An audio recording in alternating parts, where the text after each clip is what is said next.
Welcome, this is Biology from 1 as we discuss apparatus and biological diagrams. You are still with me, George Chapusa, your subject teacher. Last time we shared how you may use a microscope, and we brought you a very good lesson where we had a lesson about the microscope. This time we continue as we discuss the same apparatus that we might use them in our biology lab. This time we are going to discuss on how we may use banners and share their parts. We'll continue by discussing other apparatus from there. You are still with me, your subject teacher, George Chaposa. Stay there as I explain. Now we are supposed to start with bus and banners, how we may use bus and banners safely. So banners are used for heating substances when doing practical work. The most common banners used in the laboratory is a Bunsen burner. Other banners might include spirit lamps and stoves. Banners come in a variety of designs, and they operate on mixing laboratory gases with oxygen in the air to form a hot flame. The parts of the Bunsen burner include the barrels, collar, air intake openings, air intake openings, and the gas flow valve, then the gas intake tube, and the base. Now, here, all the following is the figure that shows a Bunsen burner. So this is a Bunsen burner, and this is the air hole. Then here we have the collar. Then we have the slide tube for gas, and this is the base where we have the base. Then for you to know more about how to use this gas and burner, I have brought to you a video where you are going to watch on how these Bunsen burners work. Now enjoy this video as I bring to you how you may use the gas and burner safely. The Bunsen burner is a great way of heating up substances in a controlled way, but it must be used with care. A handy way of remembering how to light a Bunsen burner safely is set a light. Let's see what this means.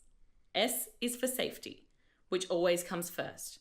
Make sure you're wearing a lab coat and safety glasses. Tie back long hair and clear your bench of anything that's flammable, meaning that it could catch on fire. E is for edge. Place the burner on a heat-proof mat a safe distance from the edge of the bench. T is for tube. Check that the rubber tube is free of cracks. Connect the tube firmly to the gas tap. Make sure the tap is in the off position. Remember, the off position makes an L shape. A is for air hole.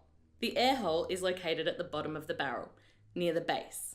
It can be opened or closed by turning a metal ring called the collar. This controls the amount of air and oxygen that mixes with the gas. The more oxygen, the hotter the flame. Always make sure that the air hole is closed before lighting the burner. Okay, you're ready to light the match and hold it above the barrel. Finally, you can turn on the gas. It's important to light the match first to avoid releasing dangerous gas into the air. You should always follow these 6 steps when lighting a Bunsen burner. Now you've successfully lit the Bunsen burner, you should begin with a bright yellow flame.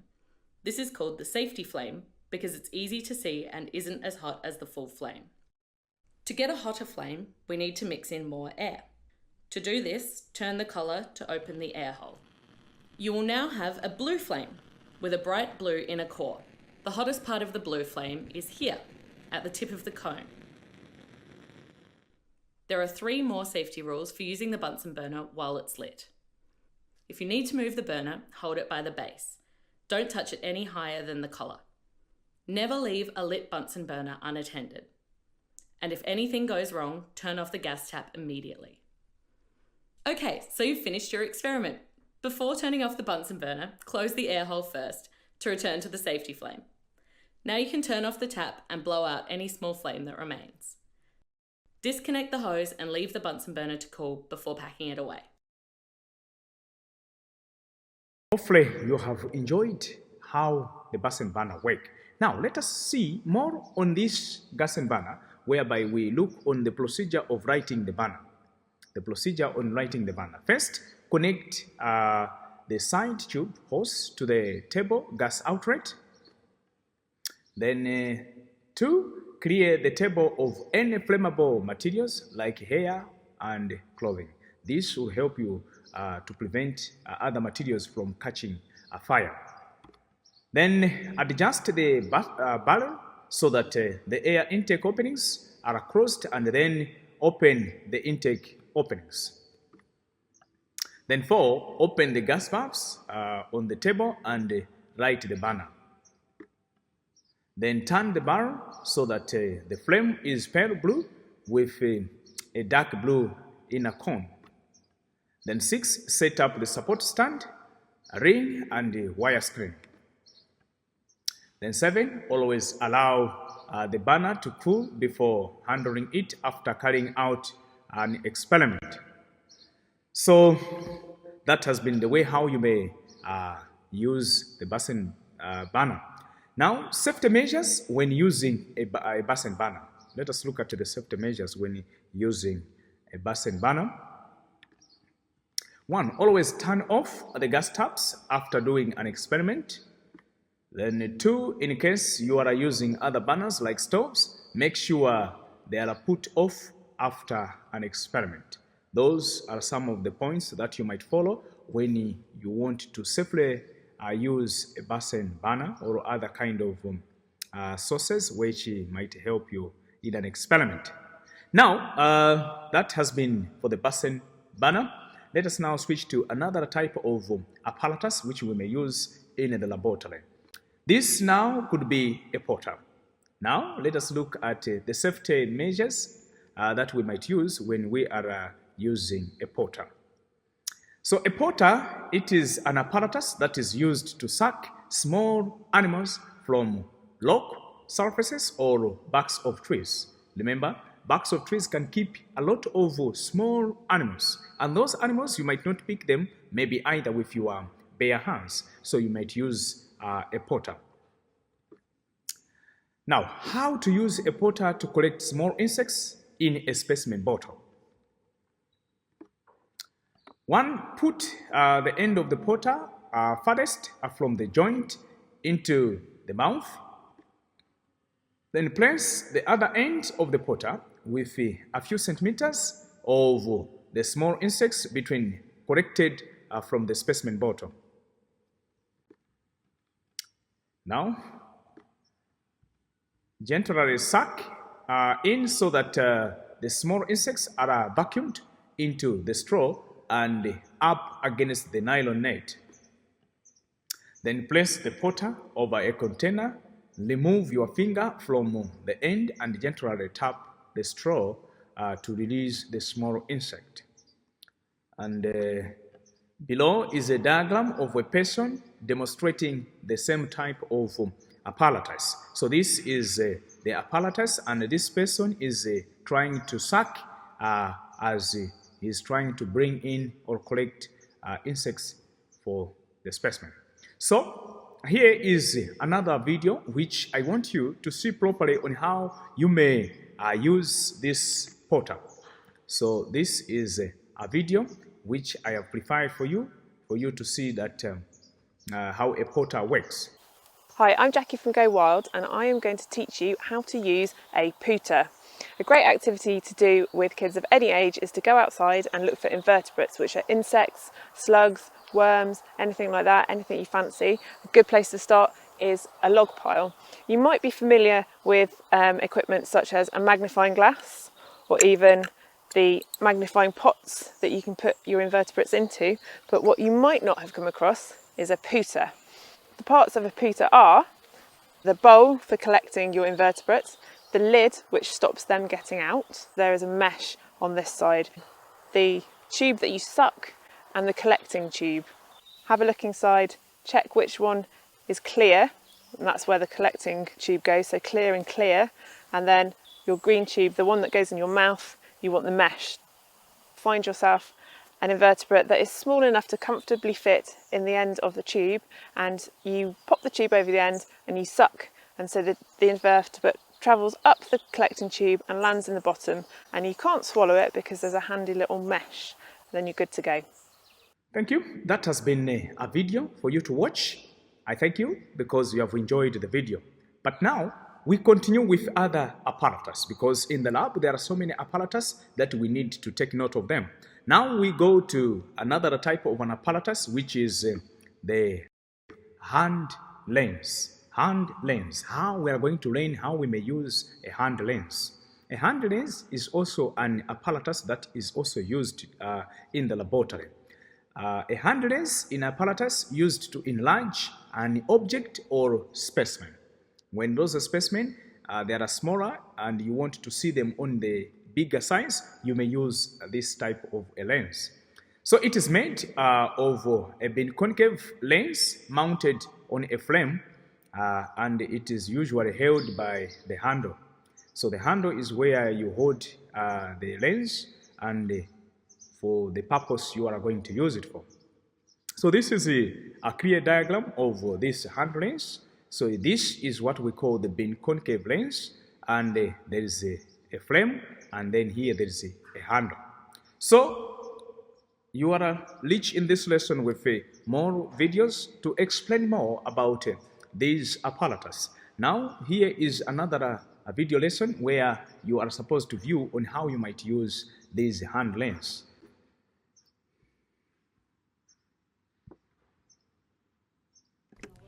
You will be using a hand lens in order to see the details of different objects. You can see the details because the lens magnifies the object. It's like a magnifying glass the detectives use, and you're going to use it to find clues. To use the hand lens, keep the object still. You may want to place the object on the table instead of in your hand. That'll help you keep it still. You're going to move the lens toward the object and away from the object until it comes into focus. Like this. You can see how it starts off blurry, but then, now I can really see the details just like a detective. Thank you. I think you have got something from there. It has been a nice explanation, but you have an overview of what we're trying to explain here so that you understand what these lenses are. Now this comes as how you may use these hand lenses as you wish to have a little notes. Now here we have the procedure on how you might handle that hand lens. So hold the lens with one hand, like the way how you saw in the video. Then place the specimen or object on the bench. Then 3, bring the lens over the specimen. As you bring the lens over the specimen, look down through those lenses. Look down through those lenses and then move the lens up and down slightly until the image is in focus. Remember, you want to see that image on the good side. So for that to happen, you need to move up and down slightly so that you see where you might view that specimen or object properly. So this means that it can be seen dearly, whereby after you view it, you move up and down, and then you see that this is the correct size of the image I wanted. Then that could be the sign that you will see that dearly. Now, what you see in a magnified image is the object. What you see in a magnified image of the object is the object, as you say that, is the object. And then lastly, you might draw that image after you have seen it with the lenses. Thank you. So this is an overview of a picture to add more on what we have just explained. So this is a person observing a specimen using a hand lens. So that has been a hand lens, and this could be another way if you don't have a table, but you might also use this nature of the styles. Yeah, so now let us see how we may use a pit for trap, using a pit for trap. A pit for trap is a trapping pit for small animals, assuming you need to get these small animals to the laboratory for an experiment. You may need a pit for trap to collect these small animals from a nearby bush or any type of the environment you may have. Now, this is a container which is sunk into the ground so that its rims is flush with the soil surface to prevent trapped animals from escaping or preying on each other. So pit traps usually contain a preserving agent such as a pit-safe anti-flea or soap water. So the diagram is given to you on how you may use this pit for trap. So this has been a diagram found for you to use it or to view. So this is a container which is inside the soil, and then there is a top part which is preventing from these animals from escaping.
Next time we meet, we shall discuss on how we can draw these biological diagrams. Next time we meet, we shall discuss on biological diagrams.